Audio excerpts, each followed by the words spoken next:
growing up and getting married, moved away, and didn't get back to town really that often for many years. So the times we would get together would be for barbecues, for birthdays or anniversaries, or when our family came out from back east. And that was always a highlight for me because you haven't lived and you haven't really experienced life until you've experienced the McNutt family and those brothers together. Separating fact from fiction was impossible with them. And I tell stories today, and I still don't know if they're true or not, but they're funny that I heard them tell. And the reason I want to talk about the family is because that's where Uncle Dick's heart truly was. The times I saw him cry,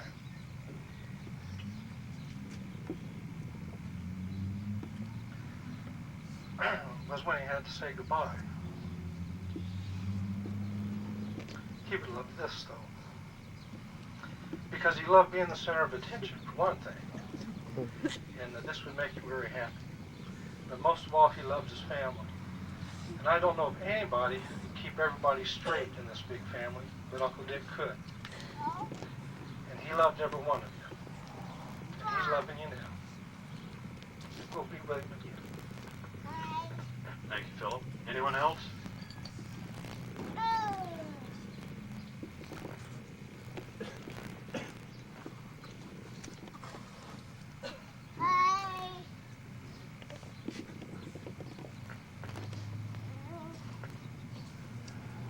I was actually more attracted to Dick than I was to Kay, and that sounds crazy. And I think it's probably, the irony is that I met him at a funeral. But he was just ornery enough and witty enough and had something going all the time on somebody. He had nicknames that you just could not believe. He had stories. He was a storyteller. His three brothers, Red, Trig, and Faithful, you never know how much he loved them from the nicknames. And then he called Kay Wart. I was Crockett. And there are other names that we can't share today in mixed company. He had a streak of ornery that was consistent. He was never mean with it, but it was always one of these, you knew that he was about to get you. Kay used to tell me about the club that Dick belonged to. And I said, "You mean the country club?" He said, "No, it wasn't Rotary. It was the Brothers Club." And these brothers would all get together and talk about Tennessee, the native homeland, as if it was the promised land. I heard stories. Finally got to go back and visit this rundown, weed-infested home in the Tennessee hills. And I heard all the stories about all the escapades of the brothers and who did what to who. And then I got to see a home video of them wading into this creek that they used to tell me how cold it was and they would brave. And they were walking like it was broken glass on the bottom. They could hardly stand it. The little bird-like legs. They'd sit together at a barbecue under the patio, and they would tell these stories. And like Philip said, I, honest to God, thought this was the gospel that they were spreading. Because every one of them, could jump right in and finish the other guy's sentence. And they all kind of mumbled. Really, she said, "Now just shut up and listen, you'll learn something from this." And then they'd go home, and then they'd come back. And they'd start right in on the same old stories. And this time the rock would get a little bit higher, the river a little bit deeper. But I never saw a family that had the kind of male bonding that these 10 boys did for each other. And their wives and their kids. And it's a real tribute to probably the way they were raised. Because that little 98-pound woman put the fear of God into all of them, and she could whip any two of them at a moment. But the one thing I remember most about Dick was his macho side. You know, he didn't weigh 130 pounds soaking wet. But even when he was sick in the hospital, he'd raise his fist about how he was going to knock somebody from here to Tennessee.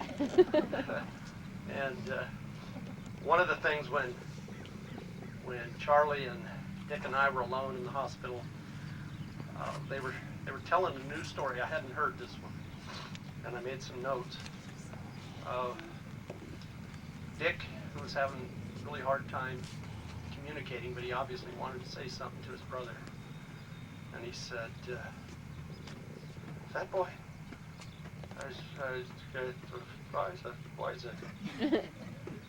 And I looked at him, and Charlie knew exactly what he'd said, and he said, understand. And of course, Dick had to have the last word. He said, "Huh?" I never knew what they said. But you know what? It's the kind of love that permeates family, and that was the mainstay of Dick McNutt and Fern and their finest work, Kay. And we're glad that you're here. We appreciate the weather. He would have loved to have had a party. And I can see his little jig that he dances and watches people pass by and getting them goosed. And he just was consistent right up to the very end. He was a sweetheart. He was a man's man, and he took care of business. And I'm proud to be his son-in-law. Thanks, David. Anyone else? You don't necessarily have to come up here if you just like stand where you're at and share a memory with the family. Anyone?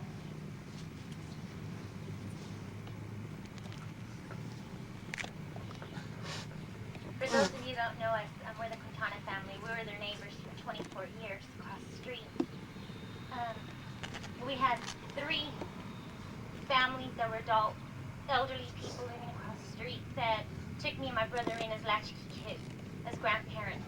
And the McNutts were the last ones that we have left. I was 3 years old when we met them. And they met me through my daughter. And they were always there for us. Even at the hospital, he told us off, like everybody.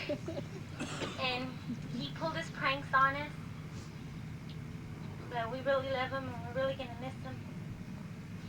And I'm really sorry for doing that. And we love you so much, and we don't want to stop seeing you around. And of those of you that ever went over there and seen how he was, our fondest memories were thinking he was George Burns when we were little, trying to get autographs. You guys knew him with the black rim glasses. You know what I'm talking about. And famous suntans after sunset outside. I didn't understand at the time, but he just didn't like the heat. Now that Kay reminded me, he just didn't like the heat. And always saying hi, screaming across the street, crossing the street. We had him over for 4th of July, and he had to get that half a beer in. But we're really going to miss him. He brightened up our lives, and I was glad that we lived there for so long. And I hope we still see you around and have you around close by. Thank you. Anyone else?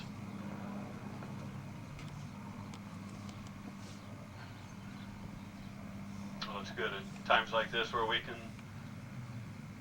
talk about someone who had such a powerful impact in our lives. At this time, Pastor Steve Ambrose, who serves with us at the Valley Bible Church, is going to come and sing a song that Fern said was one that Dick enjoyed, and that is Amazing Grace.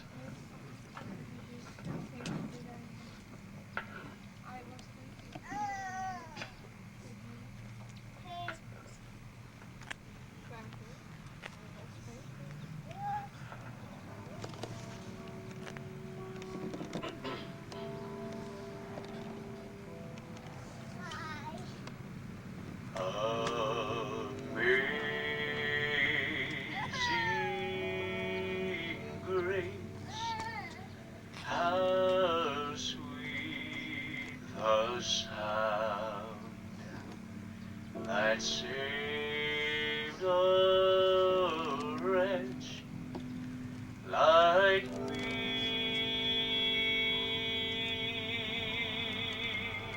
I once was lost, but now am found. 'Twas blind, but now I see.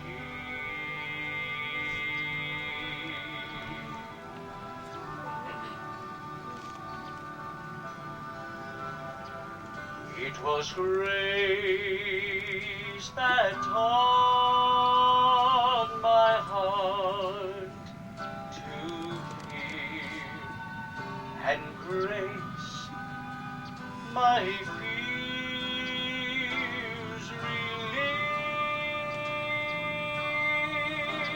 How precious that grace appeared, the hour I first believed.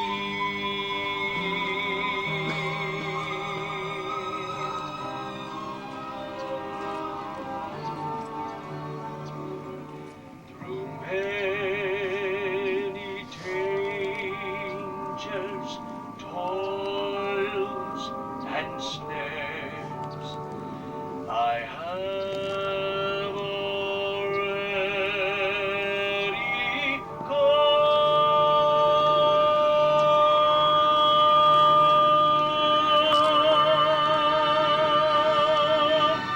His grace hath brought, He saved us far, and grace will lead me home.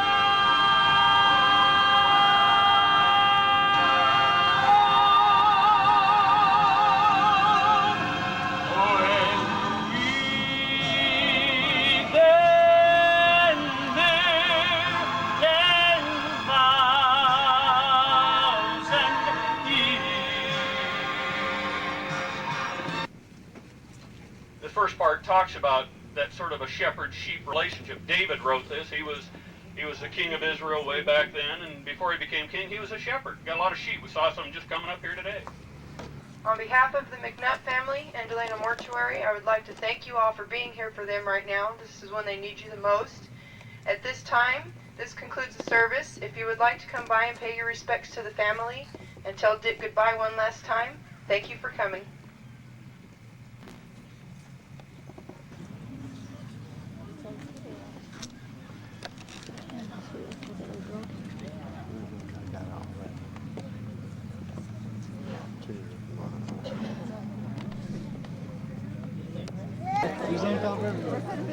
Yeah, I heard your wife on the air, and it like takes a minute to like dawn in on me. Oh yeah, that is his name. That is his name. He's got a real name, that's all. What are you, little Grasshopper Junior?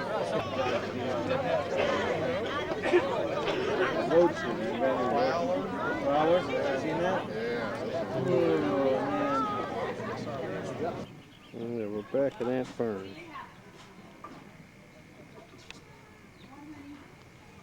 There's my cousin Kenneth.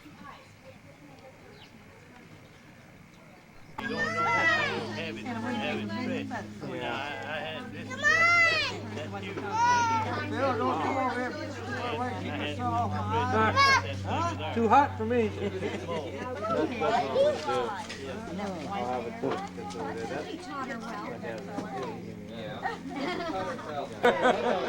Hello. Just doesn't seem fair, does it? I guess. There's something not right about that, you know what I mean? Because I haven't been that bad. Maybe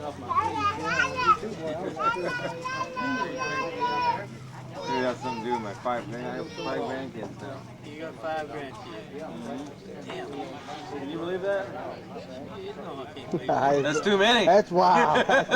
You're 47? I try to keep them all apart.